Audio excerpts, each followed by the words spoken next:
اور منافق کو کبھی ایمان کی موت نصیب نہیں ہوتی.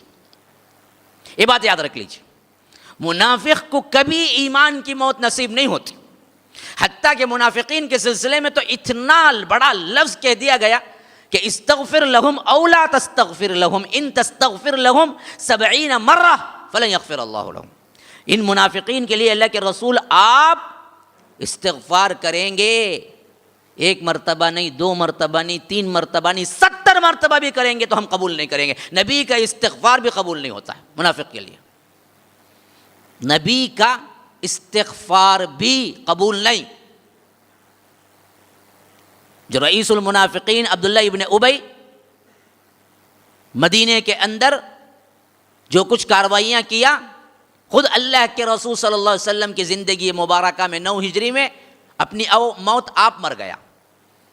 کسی غزوے میں جاتا شہید ہوتا تو کچھ تو ہو سکتا تھا, لیکن طبعی موت مرا.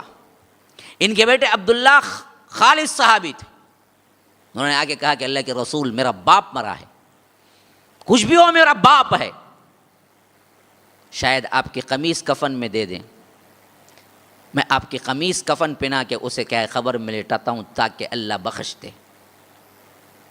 اللہ کے رسول بڑے رحیم تھے, بڑے رحم دل تھے, کبھی کسی سائل کو نہ کہا, خواہ وہ کتنا بڑا دشمن ہی کیوں نہ ہو.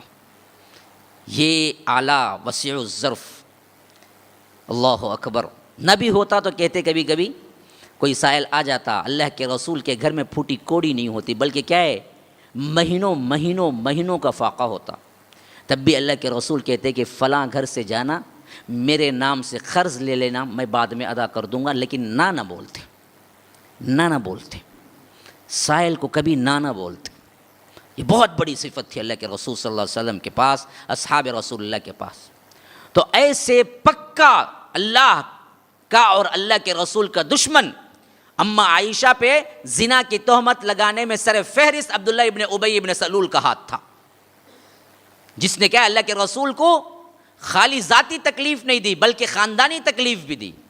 ایک مرتبہ تو اللہ کے رسول صلی اللہ علیہ وسلم اتنے پریشان ہوئے عبداللہ ابن ابی کے کاموں سے, منبر پہ کھڑے ہو کے جمعہ کی مجلس میں کہا کہ اس شخص سے مجھے کون بچائے گا, یہ تو مجھے ٹارچر, مجھے پریشان کرتا کرتا میری بیوی تک پہنچ گیا ہے, اما عائشہ پر زنا کی تہمت لگائی ہے, مجھے کون بچائے گا اس سے, یہاں تک کہا اللہ کے رسول صلی اللہ علیہ وسلم نے. لیکن جب بیٹا آ کے مانگا, اللہ کے رسول آپ کی چادر چاہیے, آپ کی قمیص چاہیے, میرے باپ کا کفن دینا ہے, شاید اس کفن کی برکت سے, اس قمیص اس چادر کی برکت سے وہ معاف کر دیا جائے. تو اللہ کے رسول نہ کیے. اللہ کے رسول نے کہا کہ لو قمیص لے لو. اللہ کے رسول صلی اللہ علیہ وسلم کی قمیص اس کا کفن بنی, عبداللہ ابن ابی کا. پھر نماز جنازہ تیار ہوا تو صحابی آئے, کہا کہ اللہ کے رسول شاید آپ نماز پڑھا دے تو بخشش ہو جائے.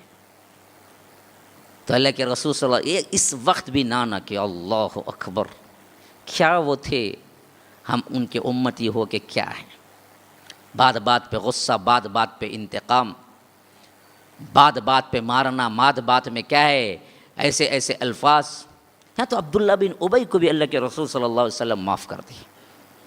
عبداللہ بن ابی کو جب درخواست کی گئی کہ نماز جنازہ پڑھا دے تو اللہ کے رسول راضی ہو گئے, کہا کہ میں پڑھا دیتا.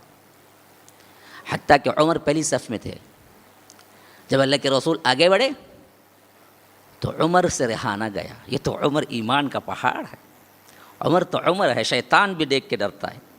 ہاں یاد رکھیے ہمیشہ, حضرت عمر سے کون ڈرتا ہے؟ شیطان ڈرتا ہے. حضرت عمر جس راستے سے جائیں اس راستے سے شیطان نہیں جاتا ہے. آج حضرت عمر سے کون ڈرتے ہیں سب سے زیادہ؟ ہاں جی, ہاں شیطان ڈرتا ہے حضرت عمر سے. آج سب سے زیادہ ڈرنے والے کون ہیں؟ شیعہ. ہاں تو شیطان ڈرتا ہے. تو حضرت عمر آڑے آ گئے, یوں آ گئے, یوں جیسے اللہ کے رسول ایسے بڑھ رہے ہیں تو یوں آ گئے درمیان. کہا کہ اللہ کے رسول آپ پڑھائیں گے؟ معلوم نہیں یہ کس کا جنازہ ہے, یہ عبداللہ ابن ابی کا جنازہ ہے.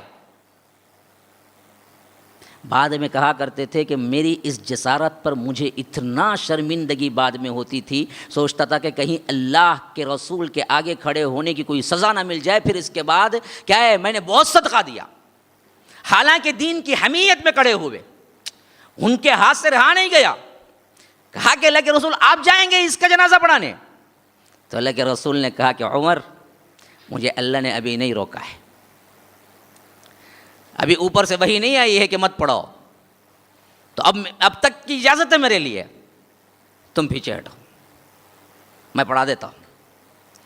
کہا کہ نہیں اللہ کے رسول نہیں، یہ برداشت نہیں ہوگا۔ کہا کہ عمر دیکھو ابھی تک رکاوٹ نہیں آئی ہے، تم پیچھے ہٹ جاؤ، میں پڑھا دیتا ہوں۔ تو اللہ کے رسول نے نماز جنازہ پڑھا دی عبداللہ ابن ابی کا۔ جیسے ہی نماز جنازہ ختم کی آیت اتری وَلَا تُصَلِّ عَلَىٰ أَحَدٍ مِّنْهُمْ مَاتَ أَبَدًا وَلَا تَقُمْ عَلَىٰ قَبْرِهِ۔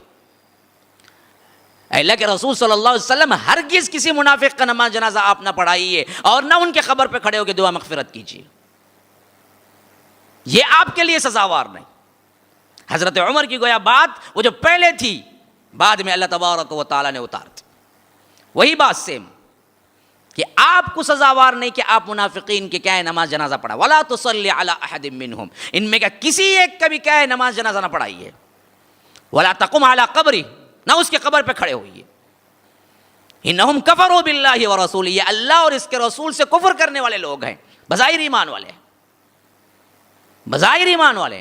اب بتلانا مقصود یہ ہے کہ جس کے جنازہ اللہ کے رسول نے پڑھائی ہو اور جس کا کفن اللہ کے رسول کی قمیص بنا ہو، لیکن پھر بھی اللہ نے معاف نہیں کیا، کہا کہ سواء منکم، اللہ کے رسول استغفرت لہم ام لم تستغفر لہم، آپ استغفار کریں یا نہ کریں، ہم آپ کے اس کو بخشیں گے نہیں، استغفار کو قبول نہیں کریں گے۔